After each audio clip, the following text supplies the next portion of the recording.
What is going on, guys? It is Fortis here, and today we're talking about Arc 4 and the Ship of the Dead, the Sarcophagus, and all there is to it. So let's get right down into details, because first we have Arc 4, which is coming today, which is an incredible thing, and it's really going to stand out, and it's going to be quite controversial whether you like it or not.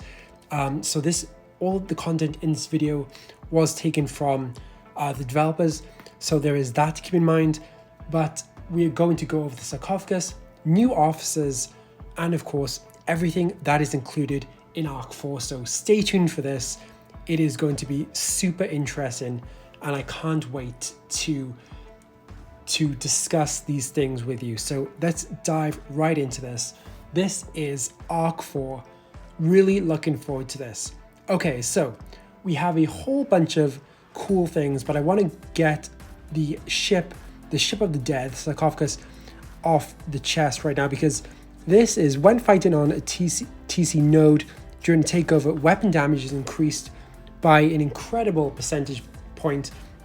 And how powerful is the ship?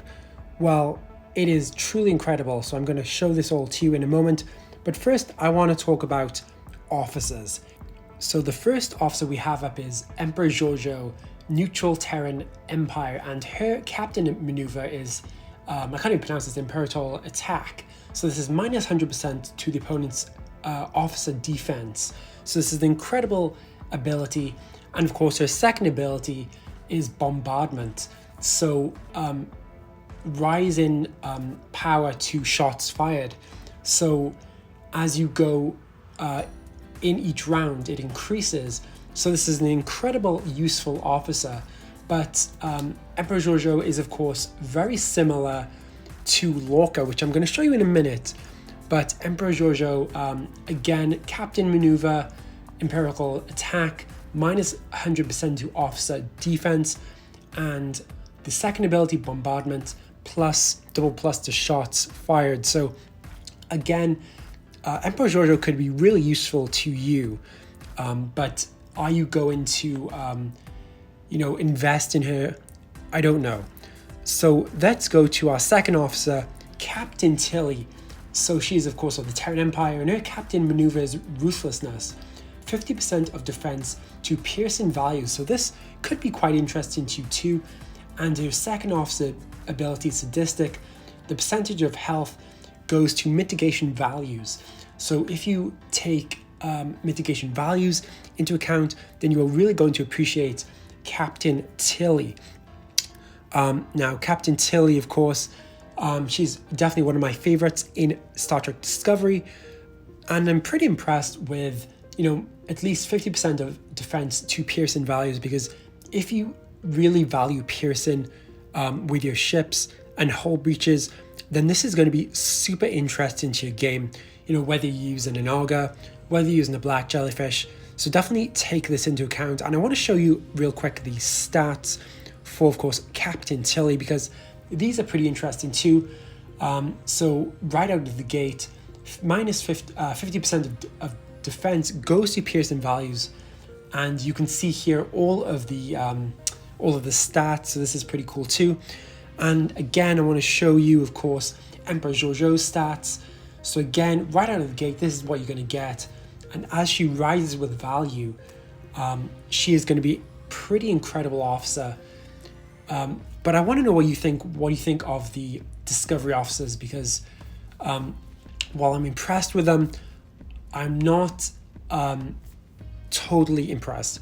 So here is Gabriel Lorca. Now, Lorca there was a lot of discussion about Lorca because it wasn't entirely accurate as to whether he was going to be included in this arc. There was some talk about with CBS about not including him, but of course, thankfully, we have him included in Star Trek Fleet Command. So his captain maneuver, manipulation, minus 100% to opponent's damage, and his second ability, quick thinking, percentage chance to inflict hull breaches. So if you're into hull breaches, if you're about getting rid of the opponent's damage, then this is the officer for you. Again, he's very similar to Emperor Georgiou in that way, but as you tear him up, he can be quite useful And don't forget, he's an epic officer, so you might want Captain Lorca on your team, of course. But he is not. He's not a territory capture officer, really. But it is something to, of course, take into consideration. Will you be using Lorca? So here are his stats. If you need some more information about Captain Lorca. And will we see him again in the Discovery series? Only time will tell. So let's go into our next subject, which I think you've been waiting for, the Sarcophagus, the ship of the dead. And this ship is really incredible, and I want to tell you why. So this 3-star epic battleship engages in close quarters combat. And what does this mean? Well, when fighting on a territory capture node during an active takeover, the Sarcophagus weapon damage is increased, first of all, by a huge percentage point. I'm just going to say this. And this ship is going to be quite controversial.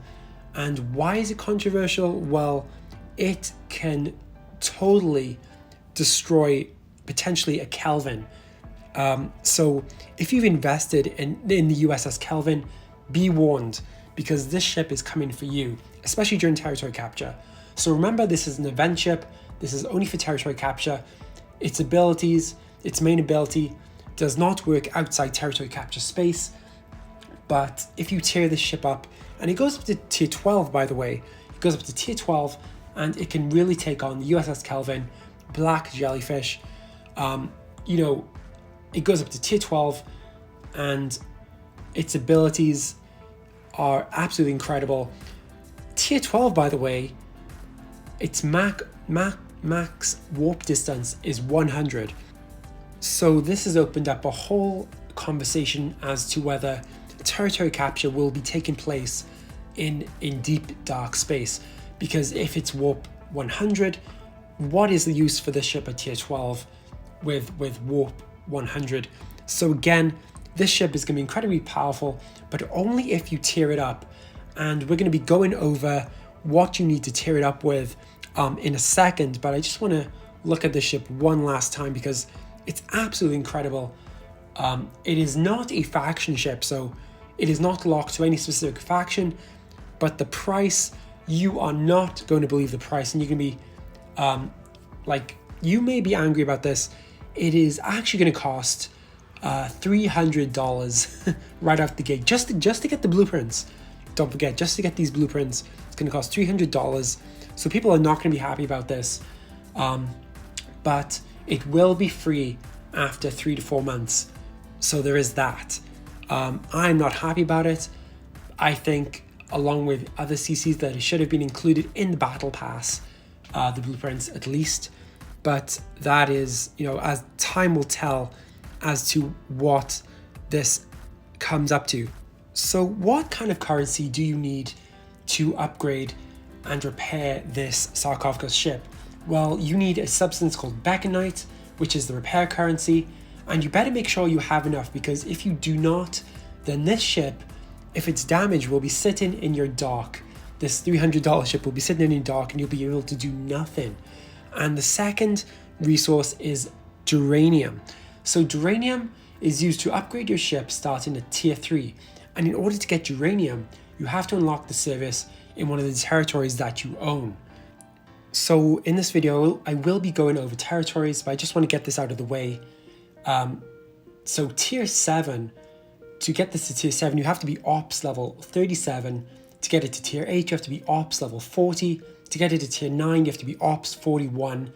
And don't forget, tier 12, you will be going to warp 100. So there's a whole bunch of things to do with the ship. You need Beckonite, you need Duranium, all of these resources which will be available in territory capture space. And here are the stats real quick. So let's go into the services which will be available in territory capture, because this is important too. Okay, so first of all, the particles which you need right now are switching to an available service. So it'll be a Syrax particle generator and of course an advanced quantum generator. And as long as you hold the territories, you'll be able to to gain access to these particles. So there's a whole bunch of new services which are available, some which will be for the new Sarcophagus ship, some will be for improved isogen refineries, but essentially all of these services will be available to you, the player, as long as you hold the territory. So it's incredibly important to hold as many territories as possible. Again, it is a limit of 5 territories, and of course you'll be having the Metronon particle generator, the Sarcophagus material forge. So all of this is designed in a way to fully utilize the territory capture map. And if you are investing in the Sarcophagus ship, the ship of the dead, then you are really going to benefit from all of these extended services which are coming in Arc 4. Now, I do appreciate the fact that they're making the Metronon particles and the forged Baconite particles pretty easy to obtain, as long as your alliance has the territory. But I feel that this arc is really pushing players to give up their small little alliances and to join bigger alliances in the game. And this is something which is really started with territory capture, and it's really going to be interesting to see what they do with all of these new services. Now, these services, compared to when territory capture first launched, are pretty incredible. The only bad thing I can see here is the cost of the ship, plus services will not be rotating this arc. So at the end of the day, let's just summarize this all. I think the ship blueprints should have been included in the battle pass, not a $300, $400 ship. The developers, would have had an easier time putting this for, $20 in the battle pass. People spend a lot. However, if people do buy the ship, then we could see more event ships that cost this much going into 2021. It's absolutely nuts, and I think some players could be ending up with 3 or 4 Sarcophagus. So what does this mean? Territory capture will now be even more dominated by the top spenders in alliances. Guys, that is it for now. Hope you have a great one. See ya.